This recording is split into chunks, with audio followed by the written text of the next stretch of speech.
चलो बच्चों, हमने पुराने जो वीडियो है, जो रस का वीडियो है, उसमें अपनों ने कहाँ तक पढ़ा था?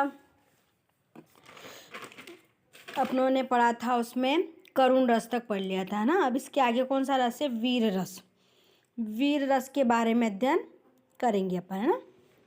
सहृदय के हृदय में स्थित उत्साह नामक, अब इसमें भी देखो ये बहुत सरल परिभाषा है। इसमें सिर्फ तुम्हें क्या करना है, जो स्थायी भाव है उनको लिख के सारी परिभाषा सभी इसमें आ जाएगी ना, रसों में। सिर्फ स्थायी भाव याद रखना है। तो सहृदय के हृदय में स्थित उत्साह नामक स्थायी भाव का जब विभाव, अनुभाव और संचारी भाव के साथ संयोग होता है उसे क्या कहते हैं? वीर रस कहते हैं, है ना। कहने का तात्पर्य है कि तुम्हें सिर्फ स्थायी भाव याद रखना है उनके ना, कि सहृदय के हृदय में कौन सा भाव? उत्साह नामक स्थायी भाव का जब विभाव, अनुभाव और संचारी भाव के साथ क्या होता है? संयोग होता है, उसे वीर रस कहते हैं। अब उदाहरण देखो इसका। बुंदेलो हर बोलो के मुँह हमने सुनी कहानी थी, खूब लड़ी मर्दानी वो तो झांसी वाली रानी थी। देखो इस उदाहरण को जैसे ही अपनों ने पढ़ा तो क्या हुआ? इसको पढ़ने से मन में उत्साह की भावना जागृत हुई, तो ये कौन सा रस हुआ? वीर रस। अब देखो इसके बाद कौन सा है? रौद्र रस। रौद्र का स्थायी भाव क्या होता है? क्रोध, है ना। तो अब क्या करना है? सहृदय के हृदय में स्थित क्रोध नामक स्थायी भाव का जब विभाव, अनुभाव और संचारी भाव के साथ संयोग होता है से रौद्र रस कहते हैं। उदाहरण देखो। श्री कृष्ण के सुन वचन अर्जुन क्रोध से जलने लगे, सब शोक अपना भूल कर करतल युग्न मन ले लगे। देखो श्री कृष्ण के सुन वचन, है ना। अर्जुन क्रोध से जलने लगे, जब शोक अपना, मतलब जब इसमें क्या होता है कि जब वो युद्ध चल रहा था तो युद्ध में जो असमंजस की स्थिति में थे कौन? अर्जुन। तो जब उपदेश देते श्री कृष्ण तो उनके उपदेश को सुनकर अर्जुन क्या हो जाते हैं?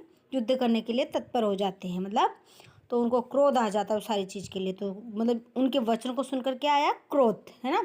तो अपना मेन उद्देश्य क्या है? रौद्र का क्रोध। भयानक रस, भयानक का भय, है ना। जब भय नामक स्थायी भाव, विभाव, अनुभाव, है ना, और संचारी भाव के साथ क्या होता है? संयोग होता है, महाभयानक रस होता है, ऐसे भी लिख सकते हैं अपन। या फिर सहृदय के हृदय में स्थित भय नामक स्थायी भाव का जब विभाव, अनुभाव, संचारी भाव के साथ संयोग होता है उसे भयानक रस कहते हैं। अब उदाहरण देखो। अब यहाँ पे भयानक मतलब भय लगना, है ना। उदाहरण देखो। देखी जब बारात में भूत प्रेत और ब्याल, थर थर कापे नर नारी, सब भाग चले सब बाल, है ना। तो इसमें क्या हो गया? यहाँ पर बारात में, किसकी? शिव जी की बारात में जब देखा भूत प्रेत को, तो जो पार्वती जी के जो पियर वाले वो क्या हो जाते हैं? कांपने लगते हैं, मतलब उनको भय लगने लग जाता है। तो क्या हो गया यहाँ पे? भय रस। अब अद्भुत। अद्भुत का है विस्मय।